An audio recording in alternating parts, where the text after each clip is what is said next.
You're watching the Movie Dogs. We bark about the movies and nothing but the movies.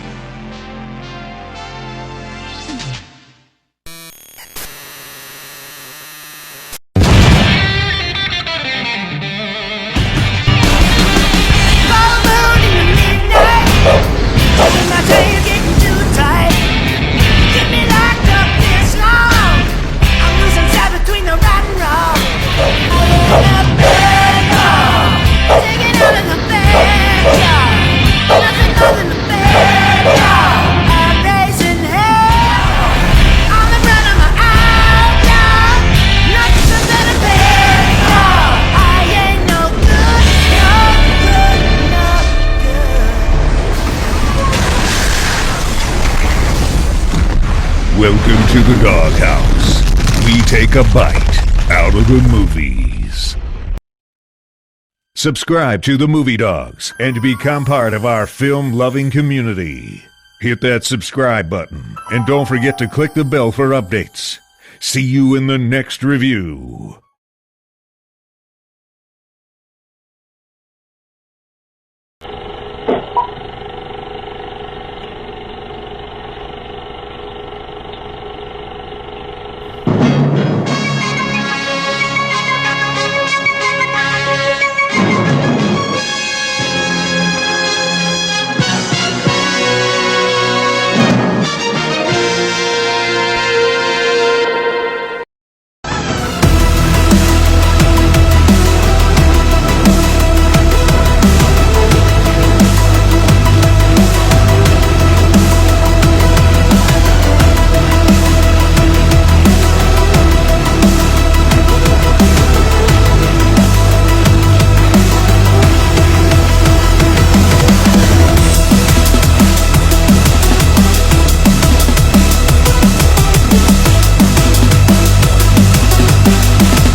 Your host, Joshua Church.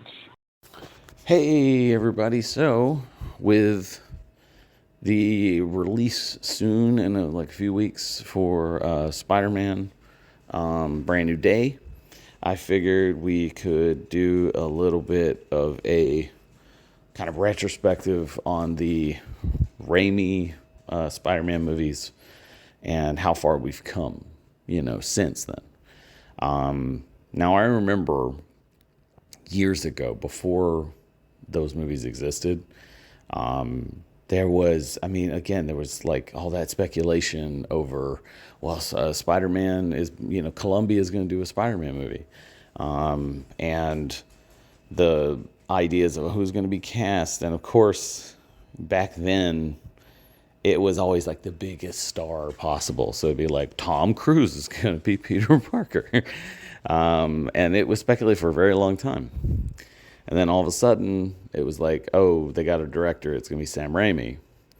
And as a 80s, 90s, or elder millennial kid, I heard that and I was like, oh, Evil Dead, Army of Darkness, Sam Raimi? And I'm going, okay. So they had me interested immediately.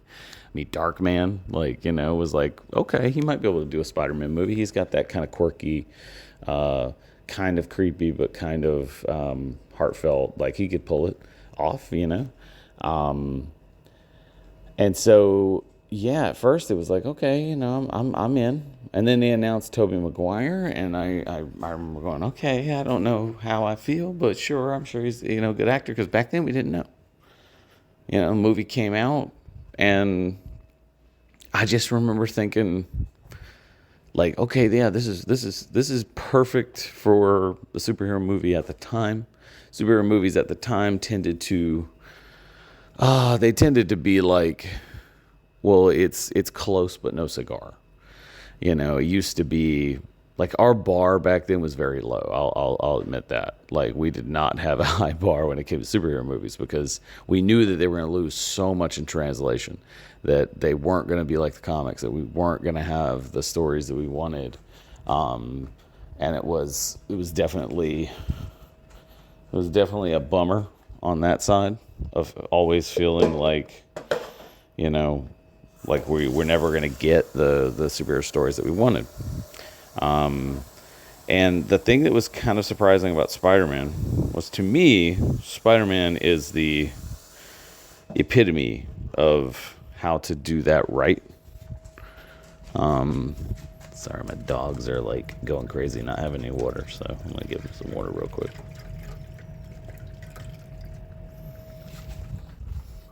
But, yeah, the Spider-Man movies were great because, especially that first one, because it was like, this is how you do it. This is how you do it, where it's close. It's not perfect, but it's close. It's like you got Peter and you got Aunt May and you got Uncle Ben, and you play that out really well. You nod to the comics doing the wrestling fight. You do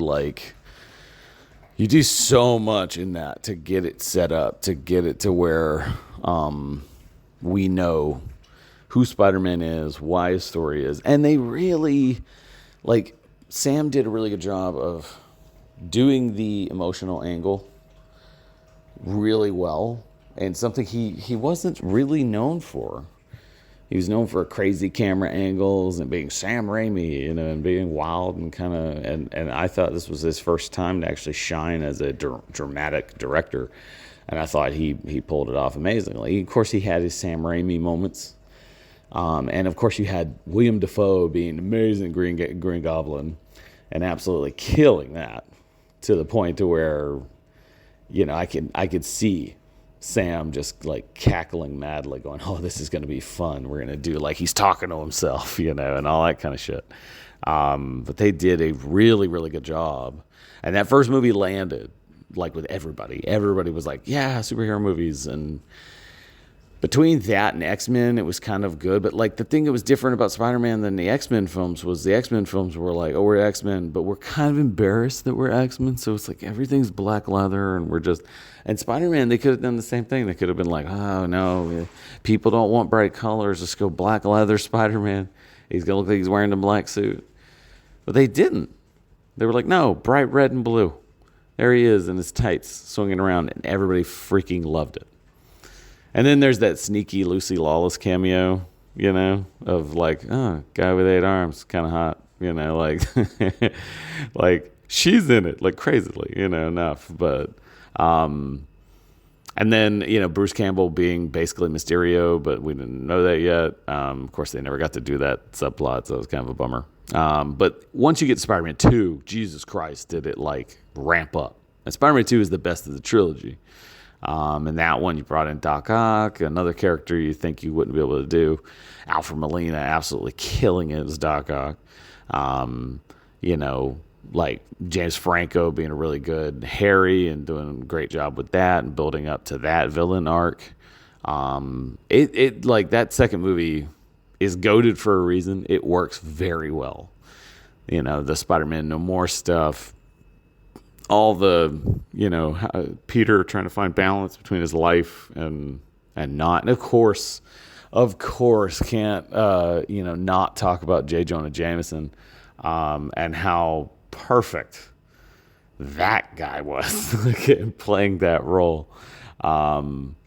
an amazing actor. I love in a lot of stuff, but like, he was fantastic. He's the best J. Jonah. I can't imagine any J. Jonah Jameson, and literally everybody who's done a voice work as J. Jonah has like basically just kind of copied what he did. So yeah, those movies they've earned their spot. Even 3.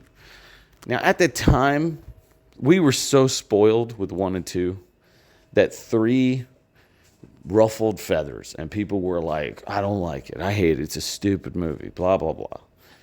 In retrospect, watching that movie many times since, it is not a horrible mess of a film. It's got its problems. The Venom side bit isn't the best. I thought Topher Grace wasn't ready yet to do that level of villain. He had done, now, like when he did that in Predators, when he played the serial killer in that, he was perfect. And he got much better to be able to do that. At that point, he was Topher Grace 70s show Eric Foreman, and everybody, so hard to see him as not being like this genuinely amazing guy. And Topher, from what I hear, is an amazing guy in person, and that's kind of who he is just a nice guy. And so it's kind of it was hard. I mean, I don't give him crap because I thought the scene in the church was really good. And I thought he played a good dark version of Peter Parker. Peter Parker if he didn't have morals, right? But him in the Venom suit, and it just didn't work. And it's a bummer because I love that actor. I think he's really good. It just wasn't time yet for him to play a villain like that. So yeah, that stuff didn't feel like it worked in the movie, but the black suit worked. And God, did the Sandman story. I hate that the movie gets crap for Peter dancing in the street and boogieing down and pointing at girl ladies, and the Topher with the mask kind of like holding onto his face and kind of hindering his performance, with the fake teeth messing him up, and the whole Venom storyline. But like, people forget that movie has the best Sandman story. It's so good and emotional and heavy and heartfelt. And it had really good stuff with New Green Goblin and Harry, and like good stuff with Peter and Mary Jane. And like, there was good story in there that was amazing, that had the studio not forced him to shove Venom in there, that movie could have been amazing. Like, really a great 3. And maybe they could have done Venom at 4, like something, but I blame the studio more than I blame Sam Raimi or any of the actors, because again, Thomas Hayden Church as Sandman, it's one of the best comic book villain portrayals I've ever seen, and very emotional and strong. And I love that storyline. I watched 3 just for that storyline because it's so good. So I feel like it's kind of given crap. Now, when you get to the Amazing Spider-Man movies, those movies aren't the best either.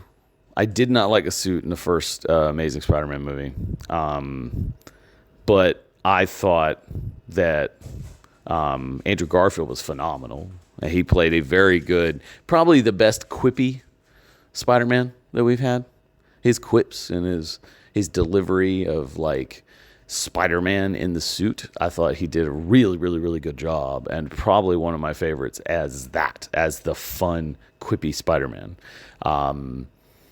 Like, Tobey was the best Peter. Andrew was the best Spider-Man. Tom Holland is like the best all-arounder, where he's a little bit of all those. Not quite as good at the quips yet, but that's also the writing. But yeah, I feel like it's funny to think the evolution of how things have changed. And the Amazing Spider-Man movies got a lot of crap for, especially the sequel. But the first one I really enjoyed. I thought it was really good. I loved the whole Stacy storyline. The chemistry there with him and her was phenomenal. And of course the Lizard was really good. And then when you got the second movie's costume is the best costume in all of Spider-Man outside of the costume at the end of the last movie. Far From Home or something home. They all get blended together for me. Too many homes in the name, people. Stop doing that. I'm glad they are. Brand New Days, at least something different. It was Homecoming, Far From Home, Near From Home, Home and Home, Home, and a Home. Part 5, 12. No, it's 37. No, but, yeah, I thought, really, I don't think we've ever had a bad Spider-Man film, which is saying something, because we've had bad Daredevil movies, and we've had, bad X-Men movies, and we've had, lots of bad movies. We've had bad Thor movies. We have, but we've never had a bad Spider-Man movie. And it would be, you could say that if it was well, there's only been 3. No, there's been, 3 plus 2 plus now 4. So, yeah, we've had a lot. It's almost like Bond films at this point. And by this point with Bond films, you had a couple bad ones. You hadn't had any bad Spider-Man movies. And granted, his Rogues Gallery is one of the best. He's a marquee character. He's a character you don't want to F up. But they haven't made any bad movies. Not that I can, if I look at all of them, I don't go, yeah, none of them is bad. The worst one's maybe Spider-Man 3, but even that is a really damn good movie. So yeah, I don't know. I think it's worth revisiting. If you hadn't, if you hadn't watched any of these, please do yourself a favor and watch them. Spider-Man comes out in a couple of weeks. Go ahead and binge them. Binge all of it. And get some Spider-Man in your life. Oh, and for honorable mention, why don't you watch the animated Spider-Man 90s show? It's actually pretty good, too. But yeah, that's how I feel about that. I feel like, there's a lot there with those Spider-Man movies, especially the Rami ones. So, all right, guys. So as we gear up towards the release of the movie, what do you think? Tell us what you think about those Rami movies, and what do you think about Spider-Man movies in general, and how excited are you for the new movie? So we'll see you soon here on the Movie Dawgs channel. I appreciate you. I'm Josh from Millennial, Fossil Gaming. Old Man Plays Things channel. And Josh from River Monster Comics. But I wear too many hats nowadays, and it's hard to keep them all straight. But anyway, I'll talk to you guys soon. I appreciate you. Take care, and peace. Hey, like and subscribe. Be sure to check out more of the content on the Movie Dawgs channel. All the reviews and cool remarks and cool guests like me, Josh Church, the owner of River Monster Comics. We are in Denellen, Florida, so if you're ever in the area, come by and check out the shop. Get some cool nerd stuff, comics, pops, toys, whatever. And swing by and just have some cool conversations about movies and all things pop culture. We appreciate you. See you soon.